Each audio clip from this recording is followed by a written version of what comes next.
Balochistan high court जब मैं गया तो मैं वाहिद जज था। किसी से मुझे सीखने को नहीं मिला। वकीलों ने मुझे सिखाया। मेरी वालदा ने मुझे कहा आप डिग्री कर लो, उसके बाद जो मर्जी करो। तो डिग्री जैसी मुझे हाथ में आई बार की, साथ साथ मेरी शादी भी हो गई। तो 42 साल मुझे इस प्रोफेशन में हुए हैं और 42 साल से मेरी शादी को भी हुए हैं। हम केस सुनते हैं, कागज़ पे कुछ फिक्रे लिखे होते हैं। हो सकता है बेपनाह हमने फैसले गलत किए हों, क्योंकि कागज़ के टुकड़ों पे जो लिखा गया है वो एक पार्टी को फ़ायदा देता है और दूसरे को नहीं। सच क्या है वो तो ऊपर वाला जानता है। हम कानून कागजों पर चलते हैं, सच ऊपर वाला जानता है। इंसाफ देना हमारा फर्ज है। हो सकता है कई फैसले गलत भी किए हो। एक कागज एक पार्टी के लिए फायदा और एक के खिलाफ होता है। चीफ जस्टिस काजी फाइज ईसा का फुल कोर्ट रेफरेंस से खिताब। कहा कभी कॉज लिस्ट बनाने में दखल नहीं दिया। चीफ जस्टिस बना तो जिंदगी बदल गई। बलोचिस्तान हाई कोर्ट का चीफ जस्टिस बना तो अकेला जज था। किसी से सीखने को नहीं मिला। वकला ने मुझे बहुत सिखाया। कहा मेरे पेशे और शादी को 42 साल हो गए। मेरी जिंदगी में वीटो पावर अहलिया की है।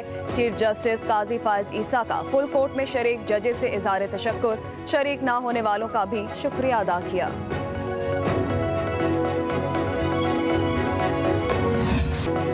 सीनियर जज जस्टिस मंसूर अली शाह ने चीफ जस्टिस काजी फाइज ईसा की रिटायरमेंट पर फुल कोर्ट रेफरेंस में शिरकत से इनकार कर दिया। रजिस्ट्रार को मरासले से आगाह किया। कहा चीफ जस्टिस का बुनियादी फर्ज शहरियों के हुकूक का तहफ़्फ़ुज़ करना और सबको इंसाफ फराहम करना है। चीफ जस्टिस काजी फाइज ईसा अदालती रवादारी और हम आहंगी के लिए लाजमी एहतराम कायम करने में नाकाम रहे। फुल कोर्ट रेफरेंस में शिरकत ना करने की वजूहात आहत ज़्यादा परेशान कुन है। बैरूनी मुदाखलत रोकने का जज्बा दिखाया गया, ना ही ऐसी जुर्रत का मुजाहिरा किया गया। जस्टिस काजी फाइज ईसा ने खवातीन और बच्चों के हुकूक का तहफ़्फ़ुज़ किया। उन्हें बहुत अच्छा इंसान पाया। नामज़द chief justice Pakistan justice Yahya Afridi का फुल कोर्ट रेफरेंस में इज़हार ख्याल। कहा जस्टिस काजी फाइज ईसा बहुत नर्म मिजाज हैं, लेकिन अगर उन्हें उकसाएंगे तो फिर उनके गुस्से से बचना मुश्किल है। मैं खुद भी कई बार उनके गुस्से का सामना कर चुका। ये बिल्कुल भी अच्छा तजर्बा नहीं था। कई मौक़ों पर चीफ जस्टिस से इख्तलाफ हुआ, लेकिन उन्होंने हमेशा मेरा मौक़िफ़ तहम्मुल से सुना। कहा चीफ जस्टिस काजी फाइज ईसा का मूड गुस्से के आधे घंटे बाद नॉर्मल हो जाता था। नामज़द chief justice Pakistan justice Yahya Afridi के खिताब पर कमरा अदालत में कहे लग गए। जस्टिस काजी फाइज ईसा भी मुस्कुराते रहे। नामज़द चीफ जस्टिस याहिया आफरीदी ने अपनी पहली तरजीह भी बता दी है। कहा फौरी तौर पर दूर दराज इलाकों की ज़िला अदलिया पर तवज्जो देना होगी। मेरी पहली तरजीह दूर दराज इलाकों की ज़िला अदलिया होगी। अदलिया की तारीख का एक अहद तमाम हुआ। चीफ जस्टिस काजी फाइज ईसा के एजाज़ में फुल कोर्ट रेफरेंस। नामज़द चीफ जस्टिस याहिया आफरीदी समेत सुप्रीम कोर्ट के जजेस की शिरकत। जस्टिस मंसूर अली शाह उम्रे की अदायगी की वजह से शरीक नहीं हुए। Justice Munib Akhtar, justice Ayesha Malik, justice Athar Minallah, justice Shahzad Ahmed Khan ने शिरकत नहीं की। फुल कोर्ट रेफरेंस में चीफ जस्टिस काजी फाइज ईसा की अहलिया ने भी शिरकत की।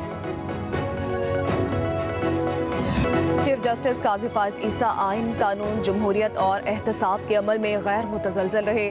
फुल कोर्ट रेफरेंस में अटॉर्नी जनरल मंसूर उस्मान ऐवान की तकरीर। कहा काजी फाइज ईसा को गैर मामूली तौर पर बराह रास्त चीफ जस्टिस मुकर्रर किया गया। चीफ जस्टिस बनने से पहले भी काजी फाइज ईसा का बतौर वकील नुमाया और कामयाब करियर था। अटॉर्नी जनरल ने कहा चीफ जस्टिस हमेशा बुनियादी हुकूक, आज़ादी इजहार और ख़वातीन के हुकूक के अलमबरदार रहे। फैज़ाबाद धरना केस समेत मुतादिद तारीखी फैसले दिए। मुकदमात को बराह रास्त चलाने का फैसला किया। चीफ जस्टिस का आम इंतखाबात के इनकाद में अहम किरदार है। उन्होंने तमाम स्टेक होल्डर्स को जमहूरियत की बका के लिए इंतखाबात पर राज़ी किया।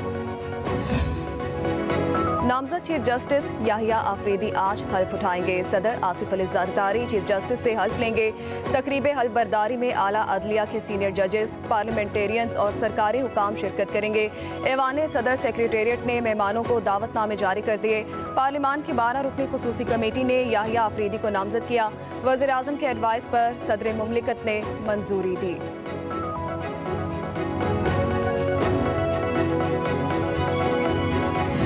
अच्छा वक्त गुजारा है और वो एक गैर मुतनाज़ तौर पर इस वक्त अपने ओहदे से सुबुकदोश हो रहे हैं हम उनको इंतहाई कदर की निगाह से देखते हैं। जो नए चीफ जस्टिस आए हैं, इस वक्त पार्लियामान का एक रोल सामने आ गया है, जो मैं समझता हूं कि आने वाले मुस्तकबिल में जो अदालतें जो हैं वो कभी इधर कभी उधर होती थी, अब पार्लियामान के किरदार के बाद अदलिया पर जो सवालात उठते थे उसका रास्ता बंद हो जाए। जो नए चीफ जस्टिस आए हैं, मैं उनको खुशामदीद भी कहता हूँ। चीफ जस्टिस काजी फाइज ईसा ने गैर मुतनाज़े और अच्छा वक्त गुजारा। बुशरा बीबी समेत तमाम खवातीन को अदालती रिलीफ मिला। सियासी एहतजाज पर पाबंदी का कायल हूँ, ना ही किसी सियासतदान के खिलाफ मुकदमे का। मौलाना के चिन्योट में सहाफ़ियों से गुफ्तगू बोले, हम अपोजिशन का हिस्सा हैं, हुकूमत में आने का भी कोई इरादा नहीं। एहतजाज हर किसी का हक, लेकिन सूबों की विफाक पर चढ़ाई मुनासिब नहीं है। 27वीं आईनी तरमीम लाना कोई आसान काम नहीं।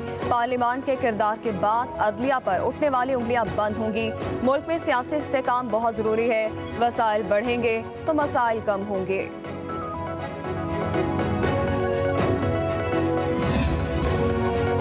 कराची के मकीनों को बिजली का एक और झटका। नेपरा ने फी यूनिट 3 रुपए 3 पैसे महंगा कर दिया। बिजली जुलाई 2024 की माहाना फ्यूल प्राइस एडजस्टमेंट में की गई है। वसूली दिसंबर के बिल में होगी। नोटिफिकेशन जारी।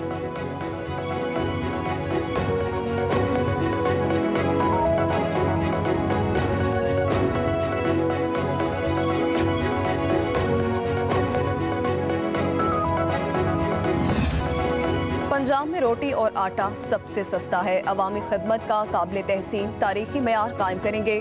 वज़ीर आला पंजाब मरियम नवाज की अरकान पंजाब असम्बली से मुलाकात में गुफ्तगू। कहा, तारीख में पहली बार प्राइस कंट्रोल का बाकायदा निज़ाम और अलहदा महकमा कायम करेंगे।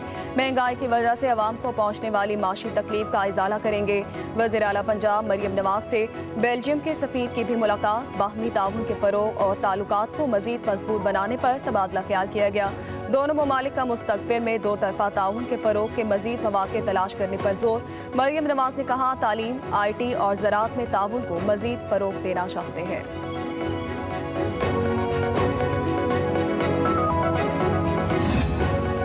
नून लीग के सदर नवाज शरीफ दुबई पहुंच गए। ज़ाती मुआलिज डॉक्टर अदनान और स्टाफ के मेंबरान भी हमरा। नवाज शरीफ का मंगल को दुबई से लंदन जाने का प्लान। अमरीका भी जाएंगे।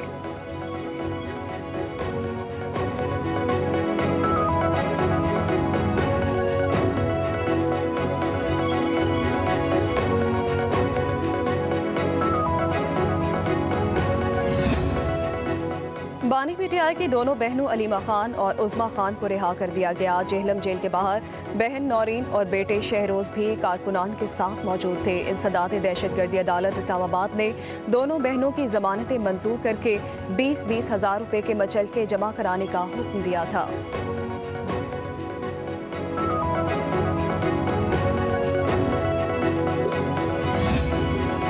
अवाम की फलाह बहबूद के लिए इक़दाम किए जा रहे हैं। बच्चों की तालीम और तरबियत पर खुसूसी तवज्जो है। वज़ीर आला सिंध मुराद अली शाह का कराची में तकरीब से खिताब। कहा, बच्चों को तालीम की फराहमी के लिए जदीद टेक्नोलॉजी से इस्तिफ़ादा हासिल करना होगा।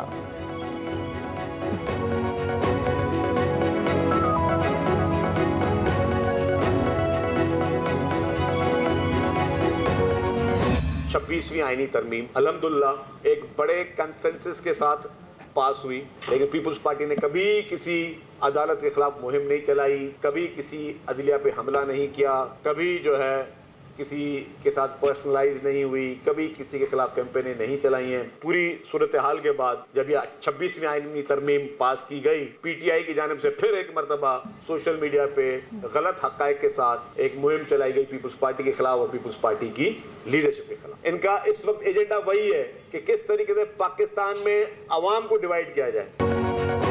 इंटरनेशनल लेवल पर PTI के हक में मुहिम चलाई जा रही है। ये सब कुछ मिशन इसराइल और मिशन गोल्ड स्मिथ का हिस्सा है। सिंध के वज़ीर शर्जील इनाम मेमन की न्यूज़ कॉन्फ्रेंस बोले, बानी PTI एजेंट नहीं, इसराइली हुकूमत का हिस्सा है। अवाम धोखे में ना आए। कारकुनान को पता नहीं कि उनका लीडर किस मिशन पर लगा है।